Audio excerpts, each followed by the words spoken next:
وہ حسب معمول اٹھا، واش روم گیا، شیو کی اور دفتر جانے کے لیے تیار ہونے لگا۔ ناشتے کی میز پر سب اکٹھے تھے، لیکن ان کے چہرے اترے ہوئے تھے۔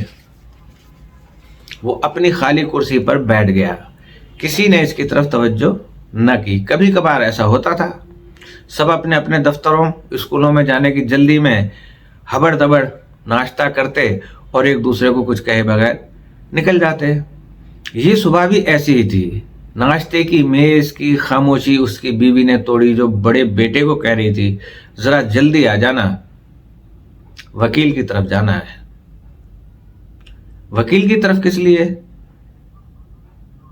اس نے سوچا، پھر شانے اچکائے اور کچھ کہے بغیر دفتر جانے کے لیے اٹھ گیا۔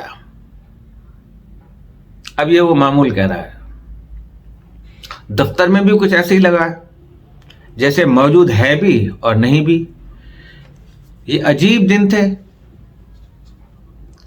گھر میں بھی دفتر میں بھی اس کی موجودگی کا احساس خود اسے عجیب طرح سے ہوتا۔ کبھی وہ ان سب کی باتوں میں شریک ہو جاتا اور لگتا کہ وہ اس کی باتوں کو سمجھ رہے ہیں اور ان کا جواب بھی دے رہے ہیں۔ کبھی لگتا موجود ہونے کے باوجود ان میں موجود نہیں۔ عجب مخمصہ تھا۔ سب سے بڑا مسئلہ بیوی کا تھا۔ اس کی اداسی جائے نہیں جا رہی تھی، آنکھیں آنسوؤں سے بھری ہوتی، بار بار پلو سے صاف کرتی۔ بچے ماں کا دل بہلانے کی طرح طرح کی باتیں کرتے کہ ماں کا دل بہل جائے۔ شام کو سب اس کے گرد جمع ہو جاتے، وہ بھی موجود ہوتا، لیکن اس کے ہونے کا احساس بس اسے خود ہی تھا۔ سوچتا یہ مجھے نظر انداز کر رہے ہیں، کیوں؟ بس اس کیوں کا جواب اس کے پاس نہیں تھا۔ میں تو پورے حواس کے ساتھ ان میں موجود ہوں، پھر کیا ماجرا ہے؟ کھا پی رہا ہوں، باتیں کر رہا ہوں، یہ میری باتوں کا بھی جواب دیتے ہیں۔ اگر میں سچ مچ موجود نہیں تو یہ دھندلاہٹ کیا ہے؟ سب کچھ نظر آنے کے باوجود فضا کچھ دھندلی سی ہے۔ اگر یہ وہ نہیں تو پھر یہ کون ہے اور وہ کہاں ہے؟ ہر شخص اپنے ڈی این اے کا تصویری وجود ہے۔ جب یہ تصویر دھندلی ہوتی ہے تو مٹ جاتی ہے، تو ڈی این اے پھر بھی موجود رہتا ہے۔ تو کیا وہ اب صرف اپنا ڈی این اے ہے، جس کے بارے میں اس نے کبھی پڑھا تھا کہ کبھی ختم نہیں ہوتا؟ تو کیا یہ اس کی تصویری حیثیت ختم ہو گئی ہے؟ یہ احساس کئی دنوں سے بڑھ رہا تھا کہ کہیں نہ کہیں کچھ گڑبڑ ضرور ہے۔ وہ ہے بھی اور نہیں بھی ہے۔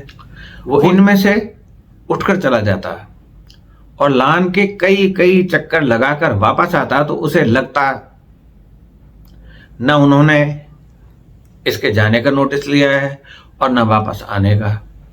کس نے؟ فیملی ممبرز نے، گھر والوں نے۔ تو کیا وہ جان بوجھ کر اسے نظر انداز کر رہے ہیں؟ کیوں؟ اس کی ساری زندگی اہم فرد کی حیثیت سے گزری تھی۔ باپ بچپن میں انتقال کر گئے تھے، مشکلوں سے پڑھ کر اچھی ملازمت ملی تو گھر کا سارا خرچ اس کے کندھوں پر آ گیا۔ ماں اور بہن بھائیوں کی نظروں میں بھی اس کی وقت بڑھ گئی تھی۔ اس کا ہر جملہ فیصلہ سمجھا جاتا تھا اور سب اس کا احترام کرتے ہیں۔ بہنیں بھائی اپنی تعلیم اور شادیوں کے لیے اس کے ممنون تھے۔ اپنی شادی ہوئی تو گھر کے کھلے اخراجات نے بیوی کو ممنون کر دیا تھا۔ بیٹیوں اور بیٹوں کو اعلیٰ تعلیم دلوانے کے لیے خوب ان پر توجہ دی اور ان کے کھلے اخراجات نے انہیں بھی احسان مند بنا دیا تھا۔ سب اس کی تعظیم کرتے تھے، لیکن اب اب کچھ عرصے سے صورتحال بدل گئی تھی. سب نوکریاں کر رہے تھے اور کوئی کسی کی عنایات کا طالب نہیں رہا تھا. سب ماں کو بھی اپنی تنخواہوں میں سے اچھی خاصی رقم دے دیتے تھے، اس لیے وہ بھی اس کے دستے کرم کی محتاج نہیں رہی تھی. تو کیا وہ اسے اس لیے نظر انداز کر رہے ہیں کہ اب وہ ان کے لیے صرف ایک عام باپ اور بیوی کے لیے ایک عام شوہر ہے، ان کی ضرورتوں کا خدا نہیں ہے، اس کے حاکمانہ ٹھاٹھ کا زمانہ گزر چکا ہے؟ تو کیا بات صرف اتنی سی ہے یا پھر وہ واقعی اپنی تصویری حیثیت ختم کر چکا ہے اور اب صرف ڈی این اے ہے جو اپنا وجود تو محسوس کرتا ہے اور دوسروں کو اپنے ہونے کا احساس نہیں دلا سکتا؟ یہ احساس ششدر کر دینے والا تھا اور اچانک ہی تھا کہ اب وہ حقیقی وجود نہیں رکھتا. اور یہ سارا منظر بعد از مرگ ہے. لیکن اس سے بھی زیادہ پریشان کرنے والی بات یہ تھی کہ یہ مرگ حقیقی ہے. سمجھنے کی بات ہے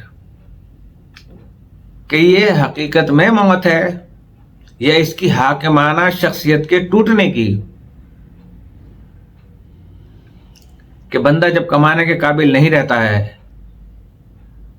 یا کوئی ایسی زندگی یا ایسی ریٹائرمنٹ ہوتی ہے کہ جہاں اس کو زیادہ فائدہ یا کوئی اہمیت نہیں رہتی کہ اب تو کچھ ملنا ملانا نہیں ہے، تو یہ اس حاکمانہ شخصیت کے ٹوٹنے کی موت تھی. یہ معمول کی اذیت ہے یا غیر معمول کی کیفیت؟ اس کا جواب اس کے پاس نہیں تھا. یقینی طور پہ میرے محترم ویورز ضرور توجہ دیں گے اس اسٹوری پہ.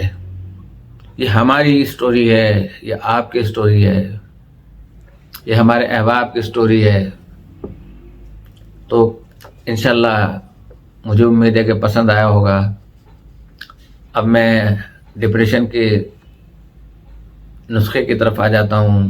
ڈپریشن سے کیا ہوتا ہے؟ ذہنی پریشانی، سستی، تھکاوٹ اور طبیعت میں بے چینی بڑھ جاتی ہے. اس کا نہایت ہی آسان علاج ہے جو میں آپ کی خدمت میں پیش کر رہا ہوں، اور پھر میں آپ سے دعاؤں کا طالب ہوں. است خدوس میں اس میں لکھ بھی دوں گا. ایک چٹکی کتنی ہوتی ہے؟ یہ لی ڈال دی. است خدوس ایک چٹکی، ناگر موتھا ایک چٹکی، چھوٹی الائچی ایک عدد، پانی 1.5 کپ. یہ 4 لوازمات ہیں، بہت ہی سستا. پانی میں تمام چیزیں ڈال کر چولہے پر پکنے کے لیے رکھ دیں. جب پانی 1 کپ رہ جائے تو چھان کر نیم گرم پی لیں. دن میں 2 بار استعمال کریں. 10 دن مسلسل استعمال سے طبیعت بالکل فریش ہو جائے گی انشاءاللہ تعالی. اگر آپ کو رات کو نیند نہیں آتی ہے تو یقین جانیں آپ مجھ سے شکوہ کیجیے گا تو یہ مسئلہ بھی حل ہو جائے گا. نیند بھی آپ کو آنے لگے گی، پھر نیند میں اچھے اچھے خواب بھی آنے لگیں گے، اور ڈپریشن جیسے گدھے کے سر سے سینگ غائب ہوتے ہیں. تو اسی کے ساتھ اجازت چاہتا ہوں. اللہ پاک ہم سب کی جان و مال و عزت و آبرو کی حفاظت فرمائے، اور ہمارے جہاں جہاں مسلمان پریشان حال ہیں اللہ پاک ان کی امداد اور فتح و نصرت عطا فرما. کچھ مسلمان ہیں جو اپنی بقا کی جنگ لڑ رہے ہیں، مسلمانیت کی بقا کی جنگ لڑ رہے ہیں. باقی تو میں نے بتایا کہ ہم مسلمان جو ہیں وہ صرف ہمارے نام ہیں مسلمانوں والے، شو کرتے ہیں ہم اپنے آپ کو.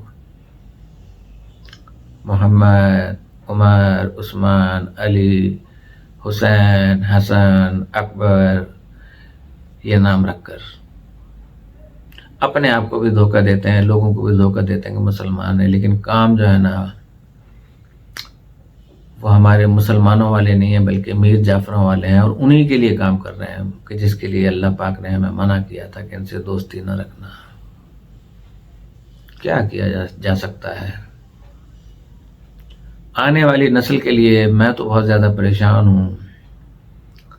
جو موجودہ جنریشن چل رہی ہے ان کا مستقبل بھی مخدوش نظر آتا ہے۔ اللہ پاک ان کو بھی عقل سلیم عطا فرمائے اور وہ بھی تھوڑی اسٹڈی کیا کریں، موبائلوں کو چھوڑ کے کتابیں پڑھا کریں کہ کتابیں بولنا سکھاتی ہیں۔ اگر کتاب کی اہمیت نہ ہوتی تو آج قرآن شریف ہر گھر میں کتاب کی صورت میں موجود نہیں ہوتا ہے۔ یہ تو اللہ تعالیٰ کی طرف سے حکم ہے، ہمارے نبی پاک صلی اللہ علیہ وسلم کی طرف سے۔ اسی کے ساتھ اجازت چاہتا ہوں۔ السلام علیکم ورحمۃ اللہ وبرکاتہ۔